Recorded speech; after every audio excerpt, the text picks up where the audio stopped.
ಬೆಂಗಳೂರಿನ ಐತಿಹಾಸಿಕ ಮತ್ತು ಪೌರಾಣಿಕ ಹಿನ್ನೆಲೆ ಹೊಂದಿರುವಂತಹ ಹಾಗೂ ಪ್ರಸಿದ್ಧ ದೇವಸ್ಥಾನ ಆಗಿರುವಂತಹ ಕಾಡುಮಲ್ಲೇಶ್ವರ ದೇವಸ್ಥಾನದಲ್ಲೂ ಕೂಡ ನಿನ್ನೆ ನಾಳೆ ಅಷ್ಟೊತ್ತಿಗೆ ಮಧ್ಯಾಹ್ನದಷ್ಟೊತ್ತಿಗೆ ದೇವಸ್ಥಾನದ ಬಾಗಿಲನ್ನು ಬಂದ್ ಮಾಡಲಾಗುತ್ತೆ. ಇನ್ನು ಈ ಕಾಡುಮಲ್ಲೇಶ್ವರ ದೇವಸ್ಥಾನದ ಬಾಗಿಲನ್ನು ಮತ್ತೆ ಯಾವಾಗ ಭಕ್ತಾದಿಗಳಿಗೆ ಓಪನ್ ಮಾಡಲಾಗುತ್ತೆ ಮತ್ತು ಅಲ್ಲೂ ಅನುಸರಿಸುವಂತಹ ಪೂಜಾ ಕ್ರಮಗಳು, ಸೂತಕದ ನಂತರದ ಶಾಂತಿ ಪೂಜೆ ಪುನಸ್ಕಾರಗಳು ಯಾವ ರೀತಿ ಇದೆ ಅನ್ನೋದರ ಬಗ್ಗೆ ಅಲ್ಲಿನ ಆಡಳಿತ ಮಂಡಳಿ ಅರ್ಚಕರೇ ತಿಳಿಸ್ಕೊಟ್ಟಿದ್ದಾರೆ. ಏನು ಹೇಳಿದ್ದಾರೆ ಕೇಳಿಸ್ಕೊಳ್ಳೋಣ.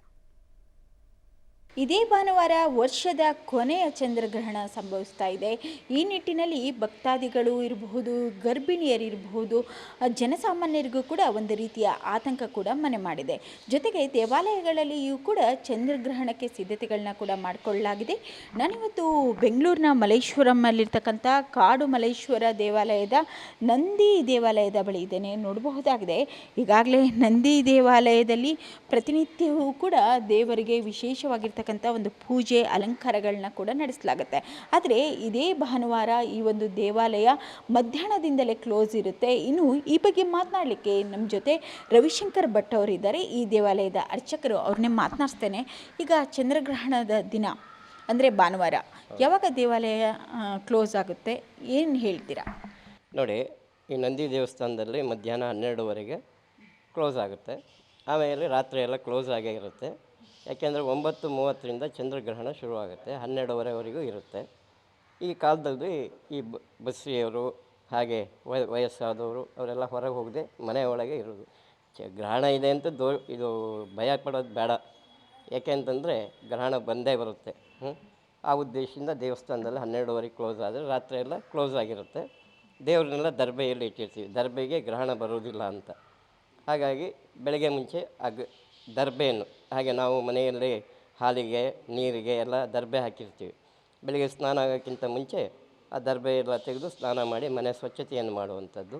ಮತ್ತು ದೇವಾಲಯ ಎಷ್ಟೊತ್ತಿಗೆ ಓಪನ್ ಆಗುತ್ತೆ? ಮರುದಿನ ಬೆಳಗ್ಗೆ 4 ಗಂಟೆಗೆ ಓಪನ್ ಆಗಿ ದೇವಸ್ಥಾನ ದರ್ಶನಕ್ಕೆ ಅವಕಾಶ ಕೊಟ್ಟಿರೋದಿಲ್ಲ. ಯಾಕೆಂದರೆ ದೇವಸ್ಥಾನ ಎಲ್ಲ ಸ್ವಚ್ಛತೆಯನ್ನು ಮಾಡ್ತಾ ಇರ್ತೀವಿ.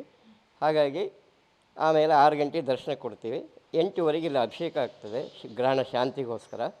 ಅದಾದ ನಂತರ 10 ಗಂಟೆಗೆ ಅಲಂಕಾರ ಆಗಿ ಮಂಗಳಾರತಿಯಾಗಿ ಗ್ರಹಣ ದೋಷ ಇದ್ದವರು, ಕುಂಭರಾಶಿಯವರಿಗೆ ದೋಷ ಇರ್ತದೆ, ಅವರು ಆ ಶಾಂತಿ ಪೂಜೆ ಕೊಟ್ಟು ಅದಾದ ನಂತರ ಪ್ರಸಾದ ಮನೆ ತಗೊಂಡೋಗಿ ನಿತ್ಯದಲ್ಲಿ ಏನು ನಾವು ಕಾಫಿ ತಿಂಡಿ ಎಲ್ಲ ಕುಡಿತೀವೋ ಆ ಥರ ಮಾಡ್ಕೊಂಡು ಬರ್ಬೋದು. ಅಂದರೆ ವಿಶೇಷವಾಗಿ ರುದ್ರಾಭಿಷೇಕ ಇರುತ್ತಾ ಹೇಗೆ ಅಂತ? ಹೌದು, ವಿಶೇಷವಾಗಿ ರುದ್ರಾಭಿಷೇಕ ಸ್ವಾಮಿಗೆ.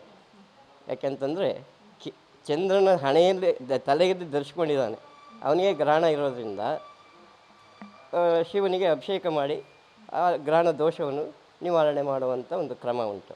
ಒಟ್ಟಿನಲ್ಲಿ ಇಲ್ಲಿ ಗ್ರಹಣದ ದಿನ ಅಂದರೆ ಭಾನುವಾರ ಮಧ್ಯಾಹ್ನ 12:30ರಿಂದಲೇ ದೇವಾಲಯ ಕ್ಲೋಸ್ ಇರುತ್ತೆ. ಗ್ರಹಣ ಬಿಟ್ಟ ಮರುದಿನ ಇಲ್ಲಿ ದೇವಾಲಯ ಬೆಳಗ್ಗೆ 4 ಗಂಟೆಗೆ ಓಪನ್ ಆಗುತ್ತೆ. ಯಾರೆಲ್ಲ ಗ್ರಹಣದಿಂದ ಅವರು ಶಾಂತಿಯನ್ನು ಪಡಿಬೇಕು ಎನ್ನುವರು ಇಲ್ಲಿ ವಿಶೇಷವಾಗಿರ್ತಕ್ಕಂತಹ ರುದ್ರಾಭಿಷೇಕ ಇರಬಹುದು, ಜೊತೆಗೆ ಸೇವೆಗಳನ್ನು ಸಲ್ಲಿಸಿ ಅವರಿಗೆ ಪ್ರಸಾದವನ್ನು ವಿತರಿಸುವಂತಹ ಒಂದು ಪ್ಲಾನ್ ಕೂಡ ಮಾಡಲಾಗಿದೆ. ಕ್ಯಾಮ್ರಾ ಪರ್ಸನ್ ಬೀರಪ್ಪ ಜೊತೆ ಅರುಣಾ, ಪಬ್ಲಿಕ್ ಟಿವಿ, ಬೆಂಗಳೂರು.